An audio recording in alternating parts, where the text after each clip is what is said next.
Good morning and welcome to the PW Grocer, or actually the PWGC Environmental Echo. I am Paul Boyce, President and CEO of PWGC, the host of the Environmental Echo.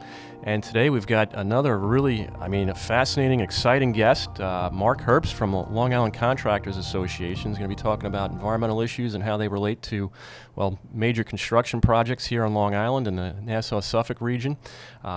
Just to give you a little bit of background on him, we'll get to that in a second. But before I dive into that, starting off, if you guys have any questions or need to reach us, either during, after, or before this podcast, you can always get us on our website, which is www.pwgrocer.com/podcast. Again, that's the Environmental Echo.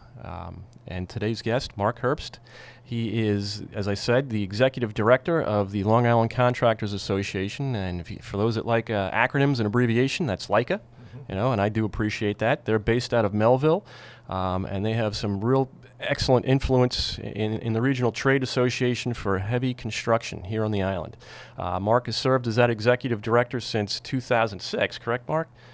Yes. And he oversees the services, programming, labor, and safety training of more than the 170 member firms, and acts as the voice of the industry, both from public and government advocacy.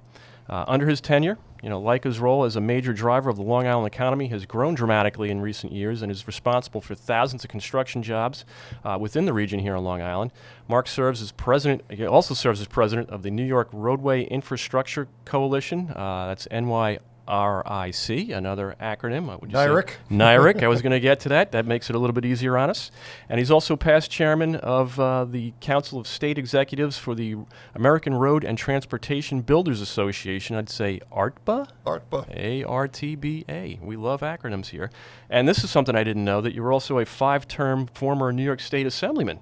Yes, I served when I was a child. It was a long time ago, over 25 years ago. Wow, I did not know that. And I'm glad to have known Marc for a number of years through my professional associations. In particular, was the American Council of Engineering Companies, of which I served as the regional chair, and had the privilege and pleasure to work along Marc with common goals and initiatives. And also joining us today, we have from my office a return guest, kind of like our Ed McMahon to the show here.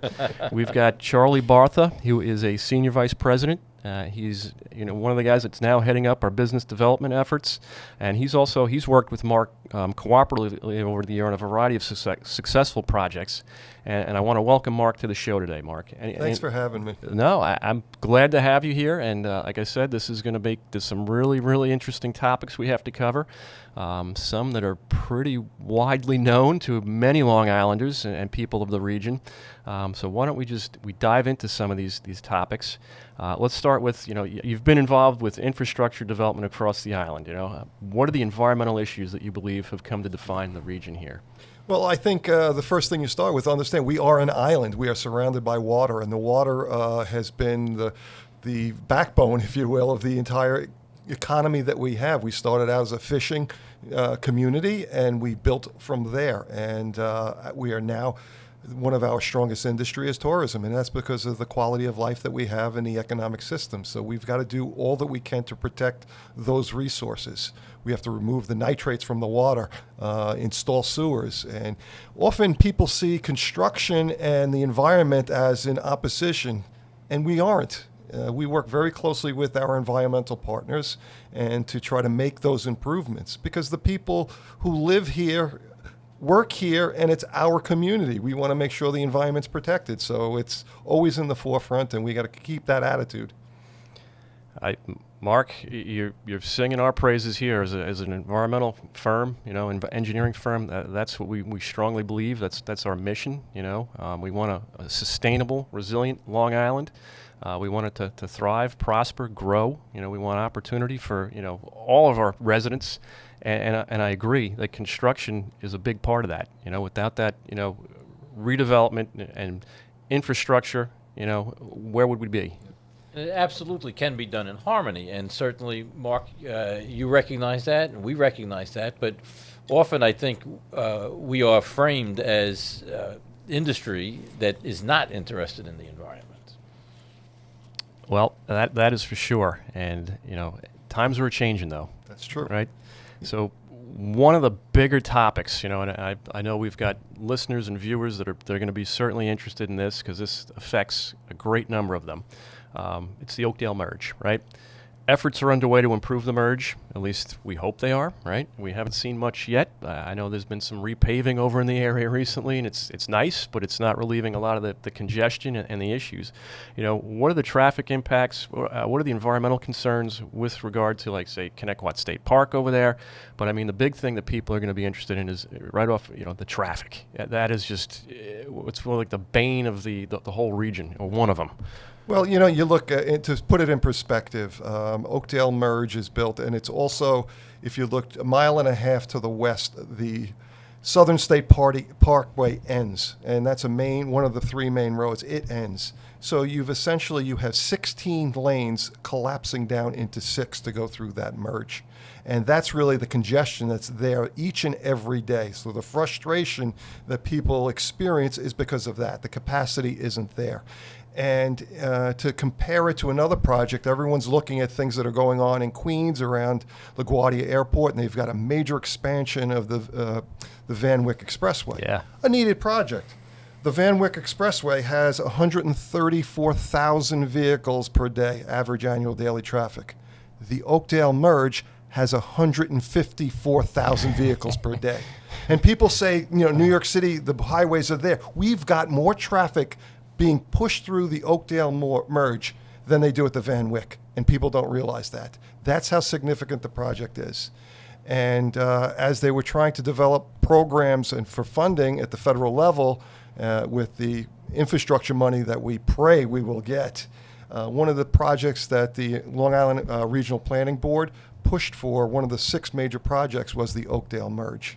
And we are strongly pushing right now to include funding, at least on the state level, with or without the federal money, for $50 million to start an EIS to get that project moving so we can make the repairs in Oakdale. I mean, so what are some preliminary or conceptual ideas that may be getting kicked around as to how do we fix this congestion, this traffic tie-up that so many Long Islanders are frustrated with and seem to have to bear the burden of, at least 5 days a week coming and going? Well, several years ago, the Department of Transportation had a public session where people were invited to come in and give their ideas. It was probably one of the largest turnouts of any public meeting with the DOT hosted on Long Island. And the feedback they got was basically they want it done now. And some of the proposals, as any other environmental study has, is a no-build alternative all the way to double-decking it, as you recommended or suggested. And what we have seen is the cost prices for some of these preliminary projects are between $250 and $750 million.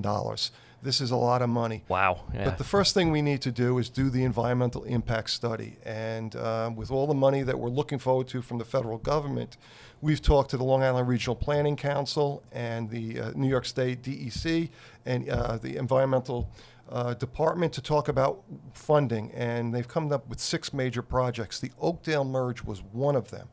And we're asking DOT in at least the next budget, with or without the federal money, to at least expend $50 million to start the EIS to look at that. Wow. I mean, it's interesting how that section of Sunrise Highway runs, I don't want to say right through the middle of Connecticut State Park, but it's right up against it. It is. And to the south, you've got, what's that, Westbrook, and some real sensitive and really pretty, pristine, beautiful environment, How do you go about undertaking a nearly $1 billion project and maintaining that, pristine, beautiful environment, as we just said? Well, we have to be environmentally sensitive, but we have the engineering expertise to do that. If anything, we may improve and enhance the environment if it's done appropriately. We no longer live in the environment where Robert Moses shows up with the bulldozers in the middle of the night and plows through. It's, again, this is our community, our home. We have to be environmentally sensitive and do it correctly. And if we do that and we have the safeguards in, you're going to improve the air quality because you're not going to have the congestion there. And you can put viaducts and all kinds of different things underneath to connect the wildlife and the aquifer, make sure there's no interruption or runoff, pollutants and things. Those are the things that need to be looked at. And I think we're intelligent enough that we have the sophistication to do what's necessary to make everything overall better than it is today. But as you realize, Paul, there's plenty of ways to restore habitat, and I'm sure the state will explore all of those, and in the EIS, and maintaining traffic through there while this mega project goes on. It'd be another big undertaking. Well, but that's also been done. You look at the Tappan Zee Bridge. And related to this topic, right? I've had people, oh, you're an engineer. What do you think of this? And it's sort of the future of transportation with electric cars and smart cars and driverless cars. Is this project even going to be necessary? People have approached me with these concepts. I'm not a transportation or highway traffic engineer of any type of sort. I'm a water guy. I didn't know how to answer it. I believe, I'm a transportation engineer and specializing in the highway side with the traffic. And what we see is the projections, the traffic will increase. And Long Island, like it or not, has a love affair with the car. With what we've gone through with COVID-19, we've seen people wanting more personal space, which means staying in their vehicles. And travel patterns are changing where you're not city-based, the central business district. So the travel patterns will be different. You will be traveling closer to home. And without the mass transit, which we do not have a sufficient system, the increase in vehicles probably will continue, and we're not going to see a cutback. And right now, the Nassau and Suffolk region, Nassau and Suffolk are the only two counties of the 62 counties in the state that each have more than 1 million registered vehicles. So we've got plenty of cars, and they're not going anywhere. That's an excellent answer, and I agree. I took the Long Island Railroad back in September for the first time since like February of 2020, right, when the pandemic first broke out, and the ridership was still, there was plenty of open seats when I went into the city, when I came out of the city, going through Penn Station. It was really different from the last time I was in there. So I agree. We do have this love affair with the vehicles, and I don't think the pandemic has helped us get away from that whatsoever. If anything, as you pointed out, it's probably furthered our love for them, for the personal space. I think the important realization here is that there are ways to do it and protect the environment. And this isn't just pushing a major construction project through. So there should be less opposition on the environmental side, and the state makes the commitment, which I'm sure they will, that they have to, the way things are arranged now, the process with the environmental impact statements. Charlie, I agree, and I'd be very surprised if there's anything short of overwhelming support for this project from an environmental standpoint and from just a public transportation and private transportation standpoint. Well, I'm not a freshwater fisherman, but apparently it is a very unique habitat there along the Connecticut River. So, it is a real concern, and I'm sure it will be addressed, and that's important. Well, we are all anxious and looking forward to the project. So moving on, Mark, when we started this podcast, you mentioned that we're on an island. We are surrounded by water. We're sitting on top of our drinking water source. So something that's really important to Long Islanders, or should be, is wastewater infrastructure. And that is front and center for a lot of municipalities here on Long Island. Specifically, we could talk about Suffolk County. There's some real recent interest in this. PWGC is involved. Many of our friends and colleagues are involved, as are the contractors. It's going to be a huge undertaking. They've recently announced funding for developing collection and treatment systems in the Carls River area, the Forge River area, and also the village of Patchogue. What's LICA's perspective on these efforts? We have been a major supporter, of course, self-interest. We will do the work, but we've worked closely with the environmental groups. And I can't emphasize enough of that. This is our community, and that's really a major driving force. And Steve Ballone, to his credit, pushed for sewers in Suffolk County. It's been since the 1970s, I think, were the last sewers installed, and this is a project that's needed. 75% of Suffolk County is not sewer today. Yeah. And so all the wastewater just goes into the ground. It's not being treated. That is not healthy, and it's certainly not for our wildlife. And so this is necessary. We're excited that they had the groundbreaking ceremony in Babylon, so they will be connecting the Calls River section, and Patchogue is a few weeks away, where the contractor will get the notice to proceed. So it's moving forward. And it's not just the three you mentioned. There's others. There's the Smithtown community, Yep. Kings Park. There's one in Huntington. So they're all smaller ones, but they're in the design phase, and they are moving forward. And I think it's necessary, and we're really excited about doing these projects.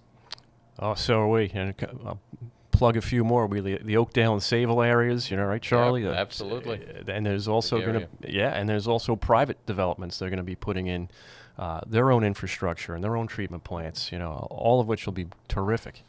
As with most problems, it's a combination of solutions. It's the centralized sewage treatment plants, which the county expanded Bergen Point a few years ago, and some of these projects are connecting there. You also have all the way down to the innovative alternative systems that we're doing a lot of the engineering on. Yep. And some of the townships are requiring based on the proximity to surface waters. So it is, and then what a lot of these new projects are the directional drilling. So you don't disturb as much of the road. They don't have as much of the negative impact that the Southwest Sewer District did on its residents. So it's there's a lot of pieces to the solution.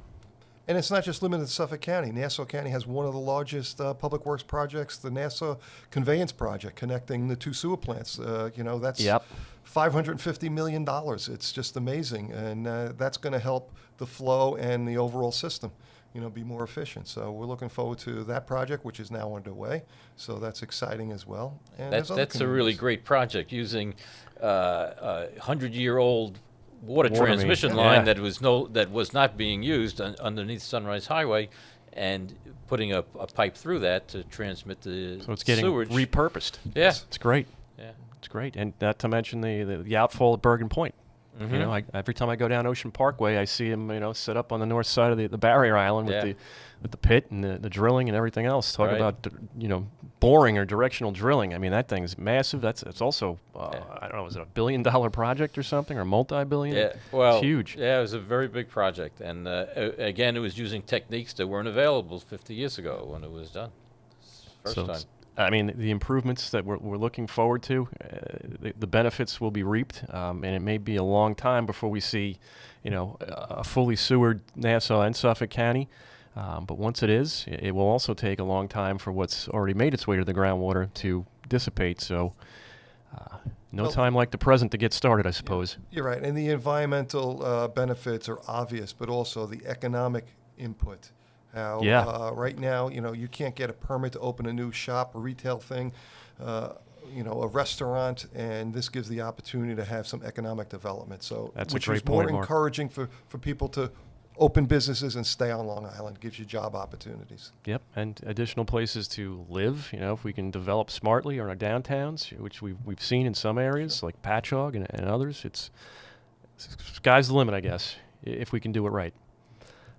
So something else I wanted to talk about, and this is probably a broad topic, but it pertains to our region's road network, and it's critical for many, many reasons. You mentioned the economy and tourism and everything else, but you guys play a preeminent role in advocating for the funding and improvement of the regional road network system.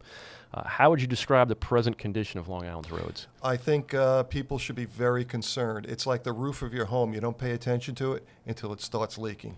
And if you look, particularly at our residential streets, you look at our neighborhood roads, you go outside, that's the first thing you see. And if we look at the history of how Long Island was built, it was subdivision by subdivision. And most of those developers who put in those homes, residential areas, were required to build the streets. Think of when your home was built in that neighborhood. They haven't been replaced other than during the sewer construction program, again, which ended around 1980. Those roads haven't been replaced since then. If they haven't been properly maintained, and most of them because of money and the taxes that people don't want to pay, they're paying enough, so the cutbacks have been deferred maintenance. So what you have seen is an infrastructure, a system where a road is bonded, municipal bonds for about 30 years, similar to a home mortgage. They're beyond that expectancy. Our roads now that were funded to last 30 years are now 40, 50 years old. If they all start deteriorating at the same time, what are we going to do? Yeah, right. And that's what we're really approaching at this point. So we are in an ideal time when the federal government is talking about spending money on infrastructure. We've got the needs. We can use the money here. One of the things that LICA does that I think is really invaluable is the survey of all the municipalities on Long Island and the disparity between some of the towns and villages and counties as to how much they spend, and you present it in a per capita fashion. It's very good information. Yeah, we did this recommendation we took across the board. Everything was objective compared about information that they provided from their budgets to the state controller. So we can tell you how much each municipality spent per lane mile or per resident. And then to tell the elected officials as they're putting together their budgets, where do you stand and compare to your neighboring town? And when you see the figures at the low end, we had the town of Riverhead extremely low. Now, if you look at the condition of the roadways and you look at the neighboring town that's spending more, well, now you've got to make adjustments and decide what your priorities are. But we've given them the data to make those decisions. So where does besides taxing the local residents, where does the funding come from? Is it from the federal government? Is it grants? How do they go about, what's the solution? How do they get the money? Again, it's the priority. With school, everyone jumps up and down and screams for school aid. And I'm not attacking schools. We need as much as we can get from the state. On the highway side, it's called the CHIPS program. For the last 5 years, last year there was a slight increase, but before that it was Long Island. All the municipalities on Long Island in total received $40 million from the state of New York. There were over 17 school districts in Suffolk County alone that each received more than $40 million in state aid for their schools. Now, that's very telling. And I'm not disparaging schools, but that's ignoring the need for the highway infrastructure when that's all you're getting from the state. And the state overall budget, only 2% is spent for operations for transportation. So it's a matter of telling your officials what is your priority, and we have to advocate stronger and louder. Roads are a very important part of the economy and supporting the economy. And so without that, you have more traffic. Without supporting, you have more traffic. Cars are running longer and you get more pollution. So it really does tie into the environment as well. So in terms of the conditions of the roads, is it just we need to resurface, mill and fill, or do we need to really reconstruct these things, come up with better drainage, not just curb and gutter type things, and the highways, is it using different types of materials that are stronger, last longer? What are the solutions, Mark? It's a combination of all. It depends on a particular situation. If you look at the parkway system on Long Island, built in the 1920s, we don't know where half the drains are. If there's a failure, if a collapse, DOT over time has just filled them in with sand. They don't have the drawings from the original design. We don't know where the underground pipes are. And to do a massive study just to figure it out how to do that. You talk about climate change. We have, once in 100 storm that's happening every other year. Yep. Things are bad. The drains are not being cleaned and maintained. That's causing a lot of problems, and these are issues that certainly need to be addressed. And I actually wrote an editorial in Newsday not too long ago about how that has to be funded, and we have to look at that and make those repairs. I did recall reading the article or the editorial. So you brought it up, and this is the $2 trillion gorilla in the room, I guess, and I've got to bring it up. We're here. We are at the beginning of November 2021. There's been talk of this infrastructure bill for easily the last year, maybe longer. It looks and it hopes to be finalized soon, and something may come out. How do you see that affecting the region? What are going to be the benefits for Long Island? Well, the largest public works program that the federal government ever funded was the interstate highway system. That was $500 million. What they're talking about now, if it goes through, and supposedly today as we tape, it's supposed to be before the Congress, and we'll see if that happens or not. But the program for the infrastructure is $1.2 trillion. That's 4 times higher than they spent on the entire interstate highways in today's dollars. Right. So that's a lot of money. But what does that mean for the region? They want this to start right away. So the funding formulas that exist today, if you just pump more dollars in there, it will bring about a 30% increase in dollars for Long Island over the next 10 years. That's a significant increase. I was going to say, talk about a return on investment, Yes. right? And another boon would be, you and I were talking before the podcast here, is I was attending the American Council of Engineering Companies fall conference last week in Florida, and obviously this is a hot topic. It's going to affect not only the contractors industry but the engineering industry. They pointed out if this comes to fruition over the next 10 years, we'll need an additional 80,000+ engineers, right? We're already having a capacity problem. I'm sure the LICA members are hopefully very busy, just like the engineering industry. How do you see this affecting the labor market? I think it's going to be an attraction to bring young people into the field. Baby boomers are aging out; they're retiring. On top of the additional work, so that's something we have to look at. So we have to put together programs to attract people to the industry. But as far as job creation as well, infrastructure jobs, for every job we create, the ripple effect is 3 additional jobs. The finance industry, every job they create on Wall Street, the ripple effect is 2 jobs. So we create more jobs. So this is an opportunity to really pump money into the economy. We'll get better infrastructure, new jobs. It's just right across the board. Everything's going to be an improvement. So we're really excited about that. But the work in the industry is necessary. The other thing, if I don't, on the government side, Public Works, they hire us to do the work. And we're concerned about the engineers and contractors having the appropriate levels of staffing.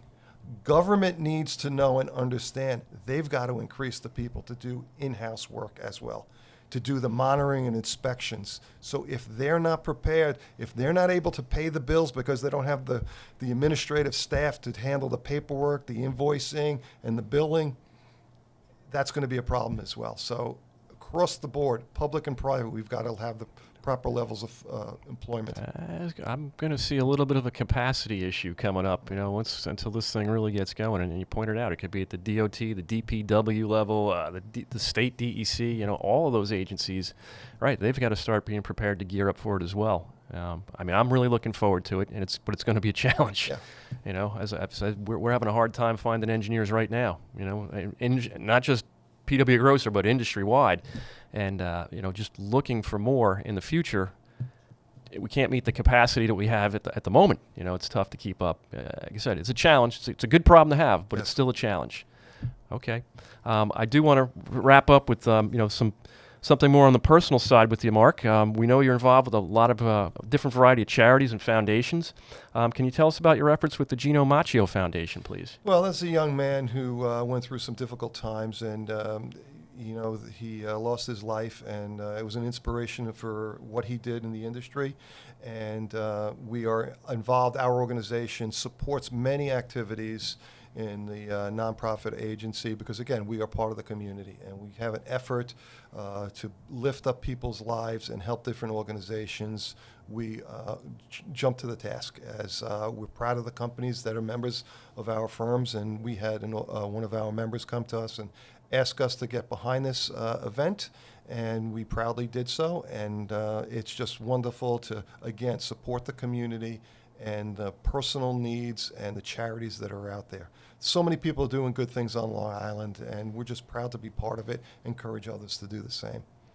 That's a great way to end the podcast here, and I couldn't agree with you more.